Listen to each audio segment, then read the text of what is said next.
16장은 이제 저희가 마지막으로 보게 되는 재앙 중 대접 재앙입니다. 그런데 이 16장의 준비가 15장이라고 말씀을 드렸죠. 이 15장에서 이 16장을 준비하는 이 대접 재앙을 준비하는 모습을 가만히 보면 증거의 장막 성전이 열리고 그곳에서 하얀 세마포과 금띠를 두른 천사들이 나와서 도열하여 섰고 또 그 천사들에게 큰 대접이 하나씩 주어지죠. 그리고 그것을 성전에서 울려 퍼지는 음성과 함께 이제 쏟는 겁니다. 그런데 우리가 성경을 가만히 보시면 앞에 계시록의 이 16장 전의 내용을 보시면 성도들의 기도라는 것을 설명해 주시면서 성도들의 기도가 하늘에서 이 천사들이 그 성도들의 기도를 대접에 담아 하나님의 보좌 앞에, 하나님의 발등상 앞에 붓는다 이렇게 되어 있어요. 그러면 그것이 그 성도들의 기도가 쏟아질 때 그게 쏟아지면서 그냥 쏟아지는 게 아니라 하나님이 맡으시기에 좋은 향기 나는 것으로 바뀌어서 하나님의 발 앞에 쏟아지고 하나님이 그 향기를 맡으시고 그 향기가 계시는 모든 곳에 퍼져간다라는 설명을 우리가 기억해야 합니다. 16장에서 이 대접 재앙이라는 것은 하나님께서 일방적으로 내리시는 진노가 아닙니다. 이 대접 재앙의 출발은 성도의 기도에서 출발하고 있어요. 그래서 이 대접 재앙의 이야기를 보면 천사들이 하나님 앞에 기도의 대접을 쏟을 때와 마찬가지의 모습으로 서 있습니다.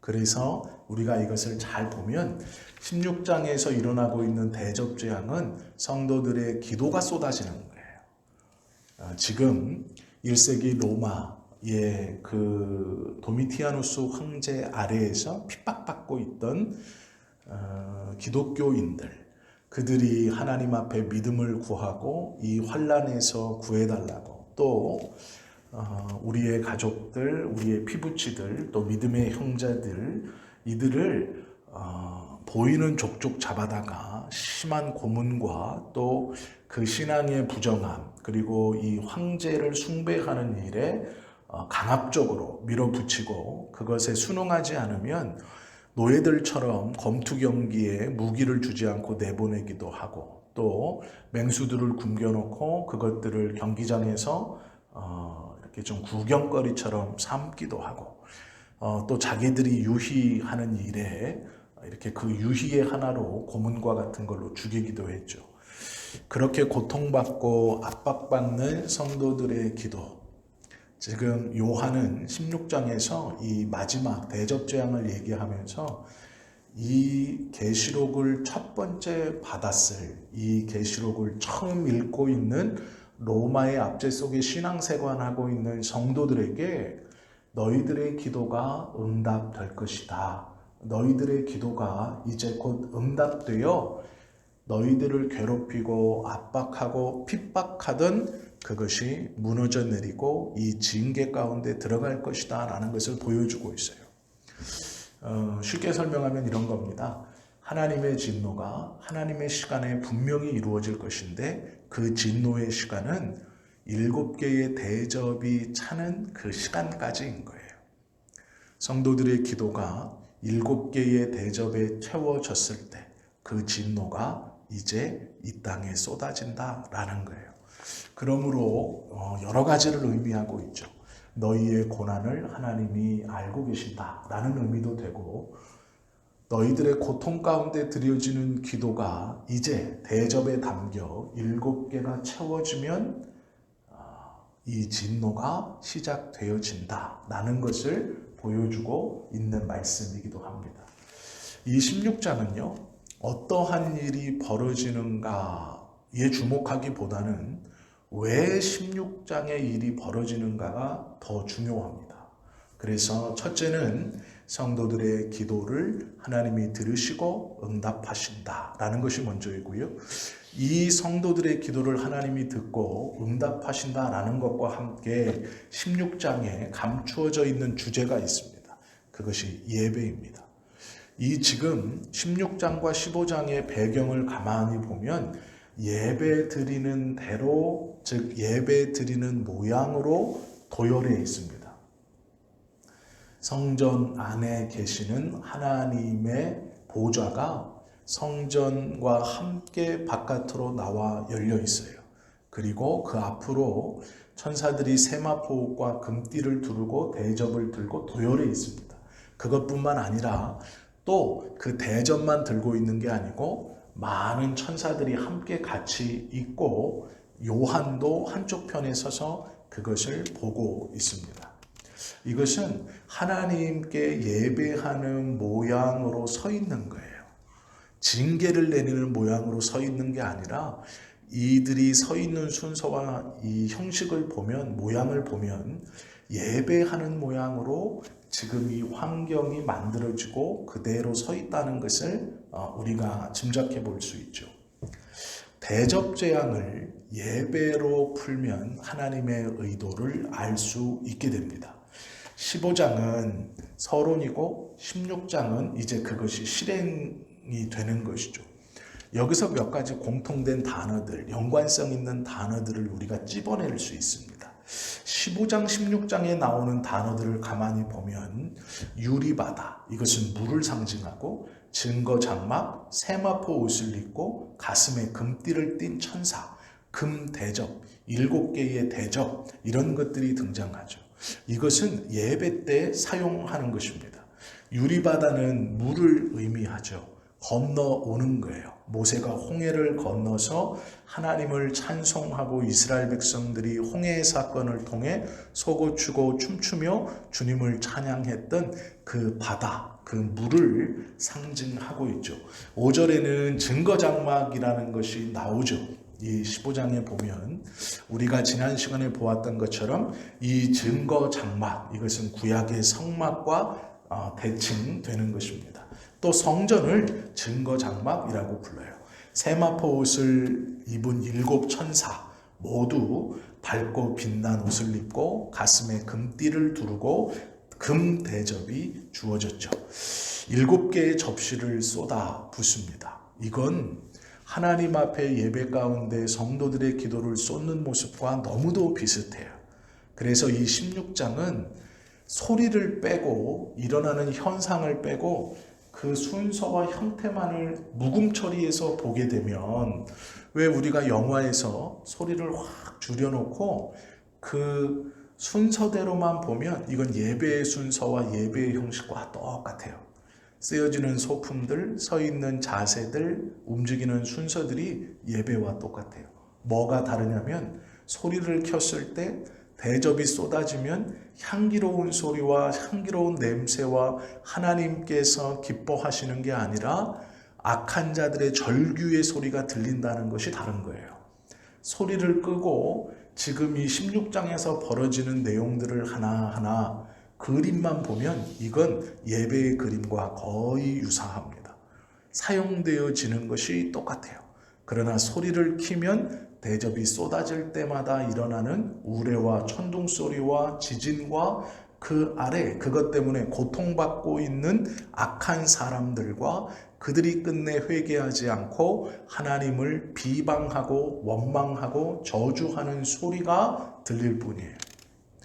원래는 천사들이 금대접을 쏟으면 성도의 기도가 하나님을 기쁘시게 하고 그 향기가 확 퍼져서 성도들의 찬송소리와 천사들의 찬송소리, 또 하나님을 찬양하고 하나님을 즐거워하는 웃음소리와 기쁨의 소리가 나는 것인데, 반대로 대접을 쏟으면 절규와 비방과 원망의 소리가 난다는 것만 다른 겁니다. 이 16장을 가만히 보시면 이것을 재앙으로 보면 16장은 무섭고 두려운 장이 맞습니다. 그러나 소리를 끄고 그 그림만을 보면 이건 예배 드리는 형태와 똑같이 드리고 있어요. 예배를 드리는 형태로 똑같이 일어남에도 불구하고 왜 이 재앙이 시작되었느냐? 그것은 성도들의 애달프고 고달픈 기도가 다 차서 이제 이 심판이 시작된 거예요. 하나님의 인내가 끝났다라는 것이죠. 하나님께서 그동안 인재앙과 나팔재앙을 말씀하시고 그것들을 베푸시면서도 계속해서 기다리고 참고 돌아오라고 기회 주셨던 것을 이제 성도의 기도가 대접에 가득 차니 끝났다라는 거예요. 이제는 성도의 기도가 이루어져 저들이 심판받고 고통 가운데 있던 성도들이 하나님의 은혜 가운데 들어온다. 그 시간이 되었다라는 것을 보여주는 것이죠. 첫 번째 이 천사가 하는 일이 있죠. 2절을 보십시오. 첫째 천사가 가서 그 대접을 땅에 쏟음에 짐승의 표를 받은 사람들과 그 우상에게 경배하는 자들에게 악하고 독한 종기가 나더라. 이렇게 말해요. 하나님을 믿지 않는 사람들, 우상을 숭배했던 사람들에게 이 재앙이 임하는 것을 볼 수 있죠. 우리가 그전까지는 뭐라고 말씀드렸어요? 인재앙과 나팔재앙을 통해서 중간중간에 말씀드린 게 있어요. 그게 뭐냐면 그 고통의 시간을 같이 견뎌야 됩니다. 그것을 견디고 뚫고 나온 자가 하나님의 은혜를 경험합니다. 그 고통의 시간 가운데 이제 그 고통이 벌어질 때 안전하긴 하지만 그 고통의 한가운데서 너희도 견뎌야 합니다. 우리도 그 고통의 한가운데 있습니다. 해를 입진 않지만 그 지진의 소리와 절망의 소리가 가깝게 들려집니다. 이렇게 말씀드렸어요. 해를 입는 건 아니지만 그 고통 가운데 함께 있습니다. 그 고통이 벌어지는 그 장소에 우리도 있습니다. 그 두려움과 그 소리와 그 절규를 우리도 듣게 됩니다. 이렇게 말했어요. 그러나 이 대접재앙은 다릅니다. 정해져 있어요. 성도의 기도로 시작된 이 대접재앙은 우상 숭배하는 사람들, 또 믿지 않는 사람들, 짐승의 표를 받은 사람들, 즉 하나님의 선택을 받지 못하고 은혜 밖에 있는 사람들에게 한정되어서 일어난다는 것을 우리가 알 수 있죠. 8절과 9절 말씀에 보면 넷째 천사가 그 대접을 해에 쏟음에 해가 권사를 받아 불로 사람들을 태우니 사람들이 크게 태움에 태워진지라. 이 재앙들을 행하는 권세를 가지신 하나님의 이름을 비방하며 또 회개하지 아니하고 주께 영광을 돌리지 아니하더라 라고 말합니다. 두 번째 재앙과 네 번째 재앙을 가만히 보면 우리가 아실 수 있는 게 있어요. 그것이 무엇이냐면 이 재앙은 믿지 않는 사람들에게 일어나는 것이고 또 그 재앙 가운데서도 회개하지 않고 하나님을 비방하고 원망하는 자들에게 일어난다라는 거예요. 고통을 받으면서도 돌아서지 않는 사람들. 이 재앙이 하나님에게로부터 온 것을 알면서도 바뀌지 않는 사람들. 끝까지 하나님을 원망하고 저주하는 사람들. 그들에게 일어난다라는 거죠. 내적으로 일어나는 것과 외적으로 일어나는 것이 있는데요. 16장 2절에 보면 이 경배하는 말이 나와요. 우상에게 경배하는 자들 이렇게 나와요. 하나님이 아닌 우상에게 경배하는 자들. 그러면 이 재앙을 당하지 않는 사람들은 우상이 아닌 하나님께 경배하는 사람들은 이 재앙을 당하지 않는다라는 말씀과도 같은 것이죠. 넷째 재앙도 마찬가지예요. 영광받기 합당한 분께 영광을 돌리는 것이 예배인데 이 넷째 재앙을 받는 사람들은 이 재앙을 받고도 하나님을 원망하고 저주합니다. 그리고 그것을 마지막까지 고집하고 있는 모습을 보죠. 회개하지 않고 영광을 돌리지 않아 이 재앙을 받게 된다라는 것입니다. 다섯째 천사가 10절과 11절에 보시면 그 대접을 짐승의 왕자에 쏟아요. 이제는 그 짐승이 하나님처럼 거만하게 앉아있는 그 자리에 대놓고 쏟아버립니다. 그러자 그 나라가 곧 어두워지며, 그 짐승의 나라가 곧 어두워지며, 사람들이 아파서 자기 혀를 깨물고 그 나라에 속하고 그 짐승의 왕자에 함께 있었던 그 짐승을 섬기며 그 짐승을 왕으로 섬겼던 자들에게 아픔과 고통이 임하는 것이죠. 무슨 말이냐면 그 짐승의 능력으로 하나님을 믿는 사람들을 고통받게 하고 압제했고 눌렀던 그 신음소리처럼 이제 이들의 왕자에 직접적으로 그 성도들의 기도의 대접이 쏟아집니다. 그리고 나서 그 나라가 어두워지며 그 짐승의 왕자에 함께 있던 사람들이 아파서 자기 혀를 깨물고 아픈 것과 종기로 말미암아 하늘의 하나님을 비방하고, 이들이 땅에 있다는 것을 보여주죠. 하나님은 하늘에 계시고 하늘의 하나님을 비방하고 그들의 행위를 회개하지 아니하더라 라고 말씀하고 있어요. 직접적으로 그 보좌에 성도의 대접의 재앙이 쏟아져 그 나라가 어두워졌다라는 것은 망했다는 뜻이에요. 더 이상 존재하지 않는다라는 뜻입니다. 그리고 그 짐승, 그 우상을 섬기면서 이 우상이 나의 평안을, 나의 풍요를, 나의 건강과 나의 어떠한 것을 지켜주고 보호해 줄 것으로 철석같이 믿고 그 우상을 섬기면서 그것에 붙어서 살고 있었던 사람들이 하루아침에 자신들이 핍박하고 자신들이 아무렇지 않게 생각했던 저 약하고 약한 이 믿는 자들의 기도의 대접을 통해 그들의 나라가 없어지고, 또한 그들이 고통을 받는데 그 고통을 받는 중에 얼마나 그 고통이 어려운지, 참기 힘든지 자기가 자기의 혀를 깨문다라고 그래요. 죽고 싶다라는 것이죠. 그 고통이 너무 심각하고 견딜 수 없어 혀를 깨물고 마지막까지 하는 행동이 하나님을 비방하고 그들의 행위를 회개하지 않는 것이죠. 세상은 이렇게 심판을 받아 아픔 가운데 들어갑니다. 그러나 이 이유는 예수님 없이 살기 때문이죠. 섬길 만한 자를 섬기지 않고 섬기지 않아야 하는 것을 섬겼을 때에 일어나는 일이라는 것을 우리에게 보여주죠.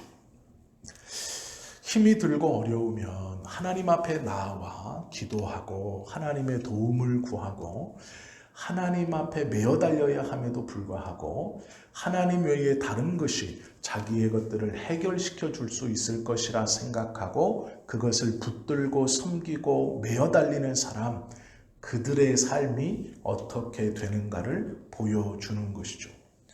16장은 누구를 섬기고 있는가라는 것을 보여주는 거예요. 어느 편에 서 있었는가라는 것을 보여주는 겁니다. 하나님이 우리를 부르신 이유는 예배자로 만드시기 위해서 우리를 부르셨어요. 천국에서는 우리가 하나님을 예배하는 것이죠. 천국의 예배를 오해하시면 안 돼요. 이 땅에서 우리가 하나님께 예배 드리는 것은 순서와 절차가 있죠. 우리로 말하면 묵도를 드리고 사죄의 기도를 드리고 사죄의 선언을 받고 깨끗해진 심령으로 신앙을 고백하고, 신앙을 고백한 다음 그 깨끗한 마음으로 찬송을 부르고, 그리고 하나님 앞에 기도로 우리의 예배를 알리고, 그리고 나서 또 한 번 찬송함으로 하나님의 평안을 구하고 말씀을 강독합니다.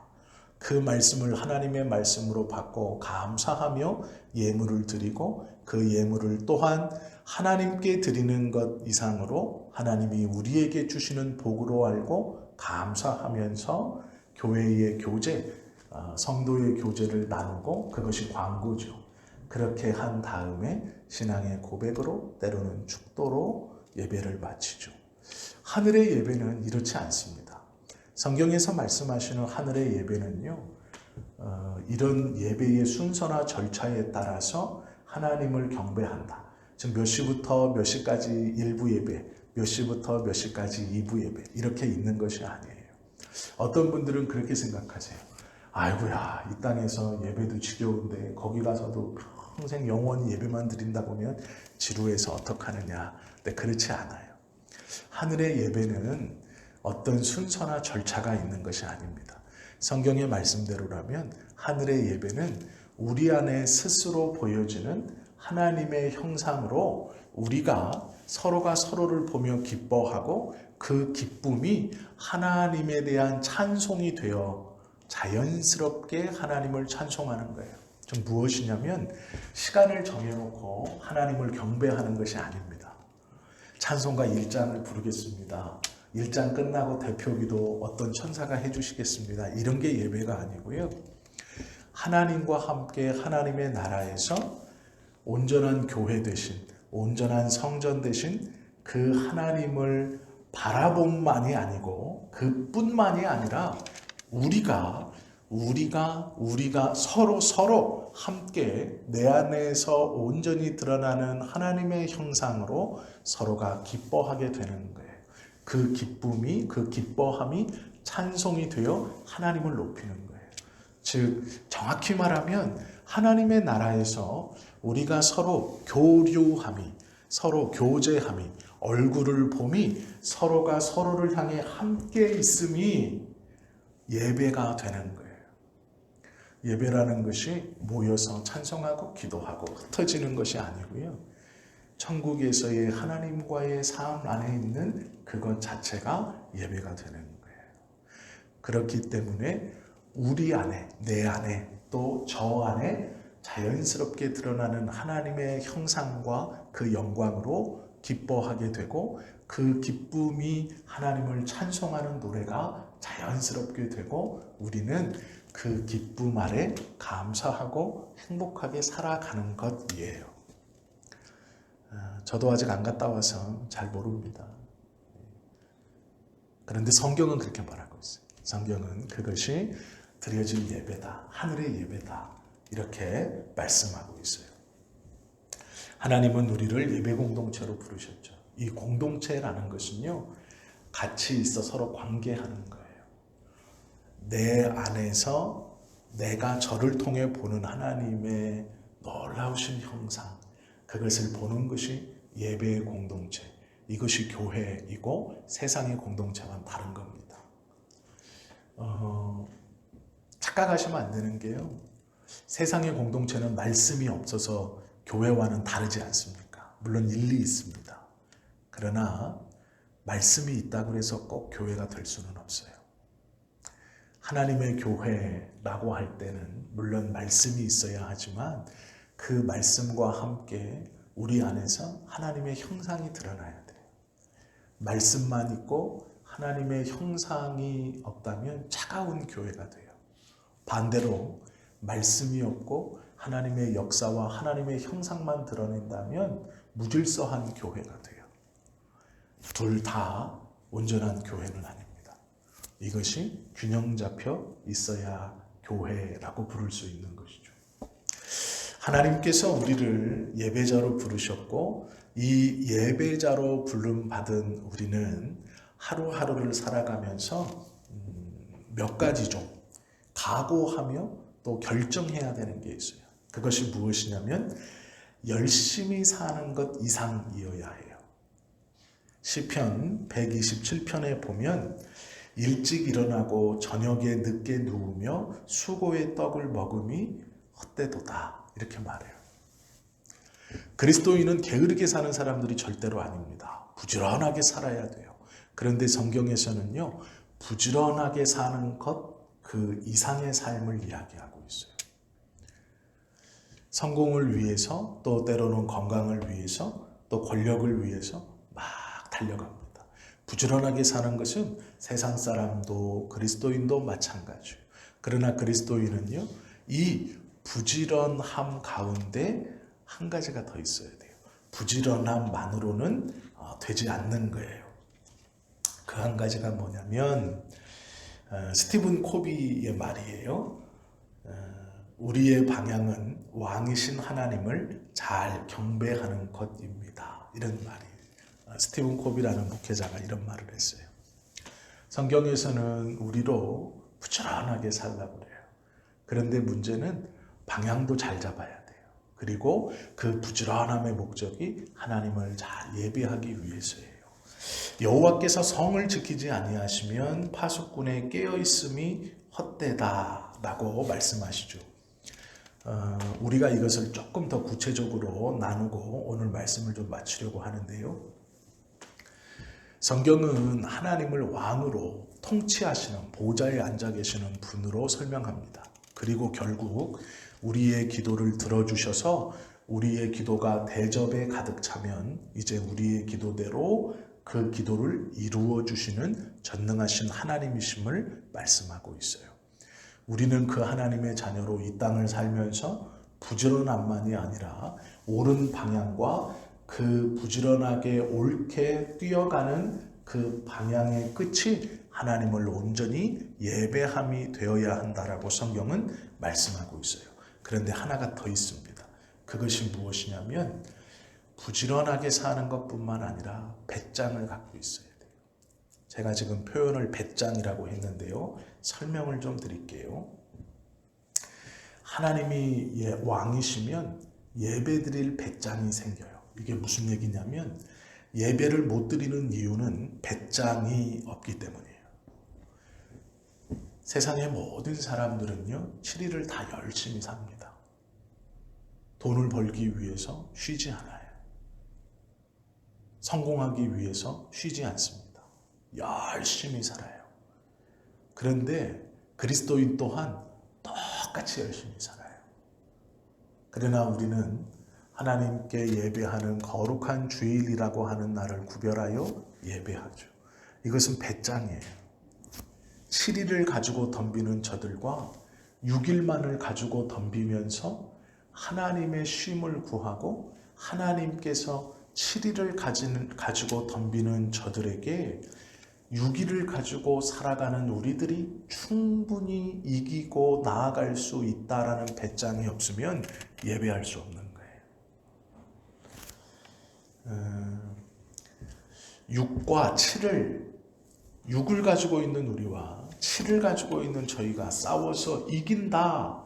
6을 가지고 있는 우리가 7을 쓰는 저희들을 이긴다라는 배짱은 하나님을 왕으로 모실 때만 가질 수 있는 배짱입니다. 그 배짱이 없으면 예배드리지 못합니다. 불안하고 두렵기 때문이죠. 손해난다고 생각하는 것이죠. 예전에 제가 전도사를 할 때 2008년도 9년도입니다. 그때 목동 현대아파트 앞에 있는 교회를 섬겼습니다. 우리 중고등부 아이들이 한 90명 정도 됐어요. 선생님들이 한 30명 정도 됐는데요. 가서 몇 개월 안 있으니까 이제 시험 기간이 다가왔습니다. 제가 한 번씩 말씀드렸잖아요. 예배를 딱 이제 드리려고 주일날 중고등부 예배 시간이 돼서 중고등부실로 올라갔는데 선생님들은 거의 다 와 있어요. 그런데 애들이 한 10명도 안 와 있는 거예요. 찬양팀도 없고 반주자도 없고 그냥 애들 이렇게 중학교 1학년 뭐 이런 애들 몇 앉아 있고 선생님들은 다 와 있어요. 제가 올라가서 기가 막혔습니다. 다 어디 갔습니까? 했더니 시험 기간이라.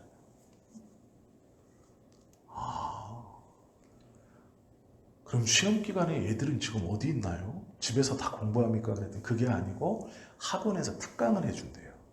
그걸 다 들어가는 거예요, 지금. 아이들이 80명, 90명 예배드리던 교회에서 시험 기간이 되니까 10명 미만이 나와요. 그런데 그 아이들 중에는 중고등부 부장 집사님 애도 있고 그 교사 선생님 애도 있고 장로님 손자도 있고 손녀도 있고 안수 집사님 애도 있고 이러는 거예요. 기가 막히더라고요. 야, 이게 그런데 교회가요, 자연스러워요, 그게.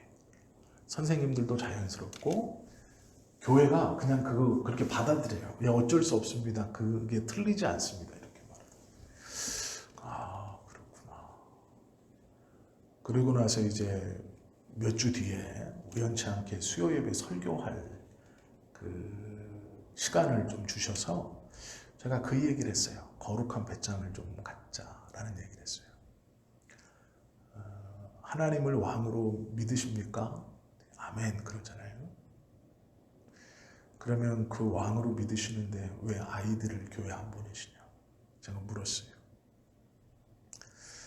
배짱이 없으면 예배 못 드립니다. 거룩한 배짱이 없으면 하나님을 하나님으로 붙들고 있지 못하면 예배 드리지 못해요. 똑같이 7일을 해야 돼요. 6 가지고 7에게 덤비는 건 배짱이 없으면 할 수 없는 일이에요. 어느 순간부터 그것이 당연스러워지면 그건 하나님을 왕으로 생각하지 않는 거예요. 그것이 우리의 신앙의 모습이 되어서는 절대로 안 되죠. 하나님의 도와주심의 역사가 있으니 뒤처지지 않는다는 배짱이 있어야 돼요. 하나님이 붙들고 계시니 내가 6을 가지고 7에게 덤벼 승리할 수 있고 충분히 넉넉히 함께 갈 수 있다는 배짱이 있어야 돼요. 이 거룩한 배짱이 없으면 안 돼요. 예배를 드릴 수 있다는 건 이 배짱을 가진 사람들이에요. 오늘도 마찬가지죠. 하나님 앞에 기도해서 하나님 앞에 예배해서 말씀을 나눈다라는 것은 수요일도 마찬가지고 배짱 없으면 안 돼요. 이 시간에 가족들과 함께 화목하게 지내면 가정이 살아날 것 같고, 그러나 교회에 와서 나 혼자 예배하고 기도하고 가는 게 무슨 소용인가? 아니에요. 배짱이 없으면 안 돼요. 배짱이 없어서 그래요. 불안하고 두렵기 때문이죠. 하나님을 왕으로 붙들고 있지 않기 때문이에요. 그것이 더 지혜롭다고 생각하지만 하나님이 우리를 불러내셔서 이것도 하게 하시고 저것도 하게 하시는 이유는 온전한 예배를 드리게 하시기 위해서예요. 왜요? 그 하나님의 나라, 우리가 갈 그 하나님의 나라는 예배의 나라예요. 예배하는 자들이 있는 나라예요. 내 안에서 보여지는 하나님의 형상과 저 안에서 보여지는 하나님의 형상으로 우리가 서로 기뻐하며 그 기쁨이 찬송이 되어 하나님을 노래하는 우리의 삶이 예배가 되는 나라가 그 나라예요.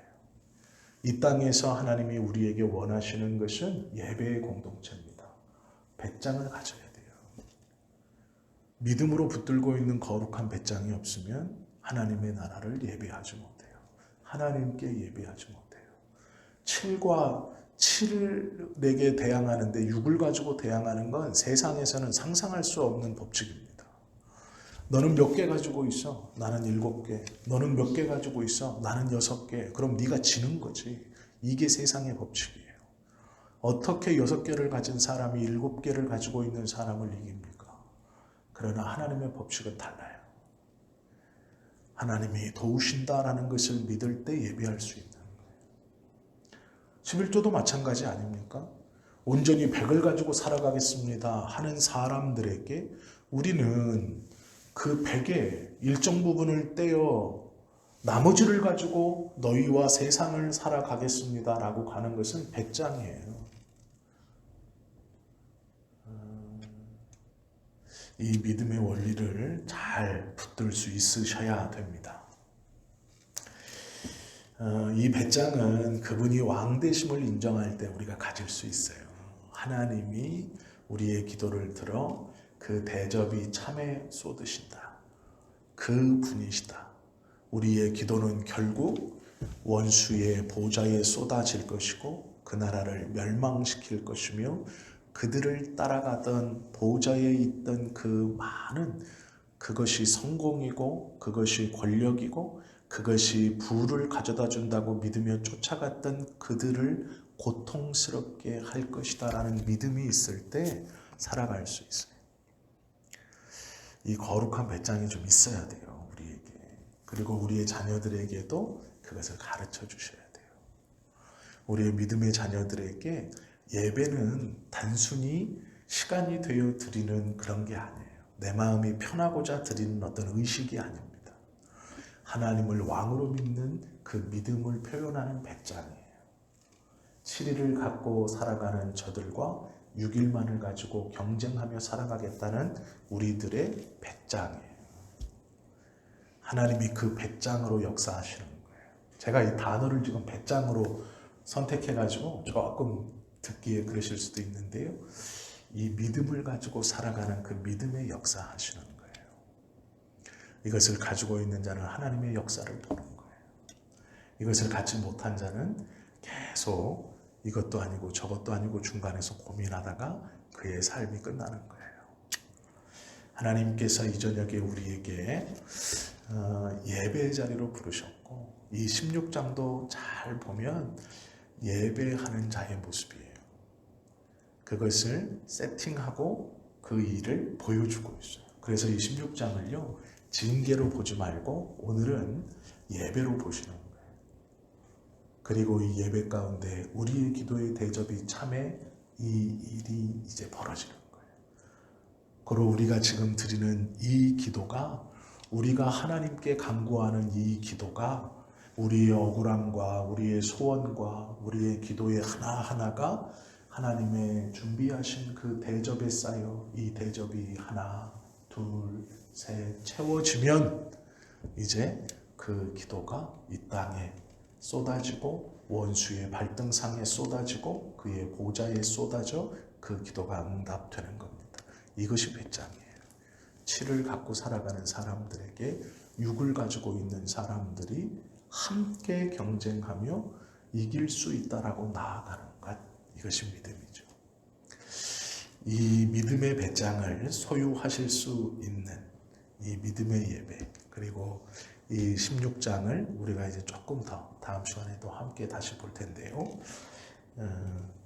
하나님께서 원하시는 예배자의 모습으로 이 예배와 이 믿음을 소유할 수 있는 우리 모두가 되실 수 있기를 예수님의 이름으로 축원합니다. 기도드리십니다.